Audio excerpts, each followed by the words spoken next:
అదే RTV app వార్తల్ని క్షణాల్లో చదివే అవకాశం ఉంటుంది. ఒక న్యూస్ పేపర్, ఒక టెలివిజన్ ఛానల్ మీ చేతుల్లో ఎప్పుడూ ఉంటాయి. టీడీపీ నేత జేసీ ప్రభాకర్ రెడ్డి వ్యాఖ్యల మీద పూర్తి స్థాయిలో దుమారం రేగుతుంది. ఇది టీడీపీ బీజేపీల మధ్య కొంత వివాదాన్ని కూడా సృష్టిస్తున్నటువంటి పరిస్థితి ఉంది. ఏదైతే బీజేపీకి సంబంధించినటువంటి మాధవీలత మీద చేసినటువంటి వ్యాఖ్యలు ఏదైతే ఉన్నాయో దాని మీద తీవ్రంగా మండిపడుతున్నారు. ప్రస్తుతం మనతో పాటు బీజేపీ అధికార ప్రతినిధి యామిని ఉన్నారు.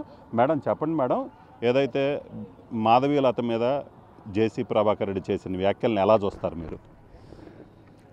ఒకటి, మన సంస్కృతి కాదు న్యూ ఇయర్ చేసుకోవడం అనేది, అంటే హిందూ సాంప్రదాయం ప్రకారము.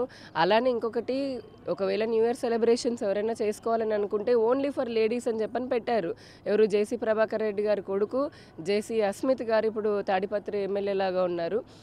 నేను కానీ ఆవిడ కానీ మాట్లాడింది ఏంటంటే, ఇప్పుడు రాత్రి 12 గంటల వరకు ప్రోగ్రామ్స్ పెట్టారు, బాగానే ఉంది, అది కూడా ఓన్లీ ఫర్ లేడీస్ అన్నారు. కానీ అక్కడికి వచ్చినటువంటి ఫుడ్ కోర్ట్లో సర్వ్ చేసే వాళ్ళందరూ మగవాళ్ళు ఉంటారు కదా సార్, అది పక్కన పెడితే అర్ధరాత్రి పూట అంటే ఏం జరుగుతుంది? చాలామంది రోడ్లపైన తాగి పార్టీలు చేసుకొని తిరుగుతున్న మగవాళ్ళు ఉంటారు.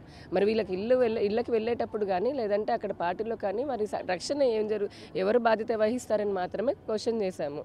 దానికి జేసీ ప్రభాకర్ రెడ్డి గారికి నచ్చకపోతే ఆయన కొంచెం వేరే విధంగా చెప్పొచ్చు. ఒక పక్క మహిళల స్వేచ్ఛ, మహిళల కోసం, మహిళల ఎంజాయ్మెంట్ కోసం అని అనుకుంటూ సాటి మహిళల్ని అలాగే దుర్భాషలాడుతూ వాళ్ళ క్యారెక్టర్ అసాసినేషన్ చేస్తూ వాళ్ళ వ్యక్తిత్వ హననం చేయడానికి ఆయనకు హక్కు ఎవరు ఇచ్చారు? అంటే ఒక మహిళ, ఆయన సుదీర్ఘకాలంగా రాజకీయ పార్టీలో ఉన్నారు, ఇప్పుడు ప్రెజెంట్ మున్సిపల్ చైర్మన్ లాగా ఉన్నారు.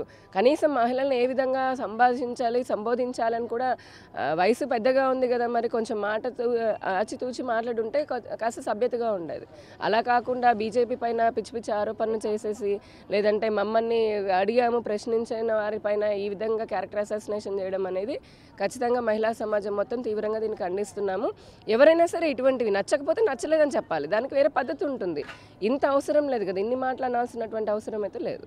అంటే ఇప్పుడు తాడిపత్రి మహిళా కౌన్సిలర్లు కూడా ఏదో మాధవీలత మీద అక్కడ పోలీస్ స్టేషన్లో కూడా ఫిర్యాదు చేశారు, ఎలా చూడొచ్చు?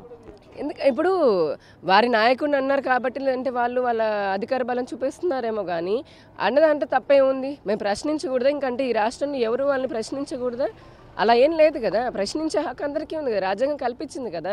లేదు ఇది మాకు అనిపించింది మేము చెప్పాము, దాంట్లో తప్పే ఉంది, నేను నచ్చకపోతే నచ్చలేదని చెప్పాలి, అంతే కదా. దానికి ఇలాంటి ఉంది కదా నేను కేసులు పెట్టుకుంటానంటే, అవును ఇప్పుడు చట్టం ఉంది, చట్టానికి అన్నీ తెలుసు కదా, దాని తగ్గట్టుగానే వాళ్ళు కూడా చర్యలు తీసుకుంటారు. మేమైతే ఏం తప్ప ప్రశ్నించలేదు.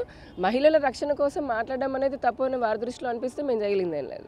సో ఫైనల్గా ఇంకొకటి చెప్పండి మేడం, ఏదైతే ఇలాగ సినిమా వాళ్ళు బట్టలిప్ప తీసుకొని తిరిగే వాళ్ళు ఇలాంటి వాళ్ళకంటే కూడా బీజేపీ వాళ్ళు మంచి వాళ్ళని ఏదైతే ఆ పార్టీ ప్రతినిధులుగా పెట్టుకుంటే బాగుంటుంది అని కూడా ఆయన ఒక మాట అంటున్నారు.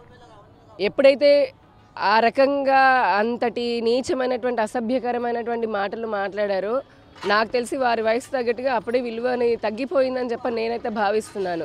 అటువంటి వ్యక్తులు మాటలు పెద్దగా పట్టించుకోవాల్సిన అవసరం లేదు. ఎందుకంటే మా జాతీయ పార్టీ ఒక సిద్ధాంతంతో మేము పనిచేసేటటువంటి భారతీయ జనతా పార్టీ ఈ దేశ రక్షణ కోసము, ధర్మాన్ని, దేశాన్ని కాపాడడం కోసము, వికసిత్ భారత్ కోసము మేము ఎంత ప్రయత్నం చేస్తున్నామో మాకు తెలుసు, ప్రజలందరికీ తెలుసు. కాబట్టి ఇటువంటి వ్యక్తులు మా పార్టీలో ఎవరిని తీసుకోవాలి, ఎలాంటి వాళ్ళని తీసుకోవాలని మాట్లాడితే వారి మాటలకు పెద్దగా విలువ ఇవ్వక్కర్లేదు, మనం పట్టించుకోక్కర్లేదు. ఫైనల్గా మీరు జేసీ ప్రభాకర్ రెడ్డికి ఏం చెప్తారు? కొంచెం పెద్దవారు వయసులో మీలాగా మేము మాట్లాడడానికి పెద్ద సమయం ఏం పట్టదు, కాకపోతే మాకు సంస్కారం అడ్డొస్తుంది, మీరు కూడా వయసు తగ్గ మాటలు మాట్లాడితే బాగుంటుంది. సో ఇది పరిస్థితి. మొత్తం మీద అయితే మాత్రం జేసీ ప్రభాకర్ రెడ్డి మాట్లాడేటువంటి మాటలు అయితే మాత్రం అభ్యంతరకరంగా ఉన్నాయి. ఎందుకంటే మహిళలుగా ఏదైతే మహిళల రక్షణ కోసం తాము మాట్లాడామో అదే విషయంగా ఆయనకి ఏదైనా ఇబ్బంది ఉన్నట్లయితే ఆయన మంచిగా మాట్లాడితే సరిపోతుంది, కానీ అసభ్యంగా మాట్లాడటం అనేది కరెక్ట్ కాదు. అలాగనే బీజేపీ అనేది జాతీయ పార్టీ, సో ఆ పార్టీకి సంబంధించినటువంటి నేతల గురించి ఆయన మాట్లాడటం అనేది కరెక్ట్ కాదు. అది ఆయన సూచించాల్సినటువంటి అవసరం లేదు, ఆయన వయసుకు తగినట్లు మాట్లాడితే బాగుంటుందని చెప్తున్నారు. కెమెరామెన్ సిద్ధుతో రామారావు, ఆర్టీవీ, గుంటూరు జిల్లా. మరిన్ని వీడియోస్ కోసం ఛానల్ ని సబ్స్క్రైబ్ చేయండి, లేటెస్ట్ అప్డేట్స్ కోసం వాట్సాప్ ఛానల్ ని ఫాలో అవ్వండి, ఆ లింక్ డిస్క్రిప్షన్ లో ఉంది.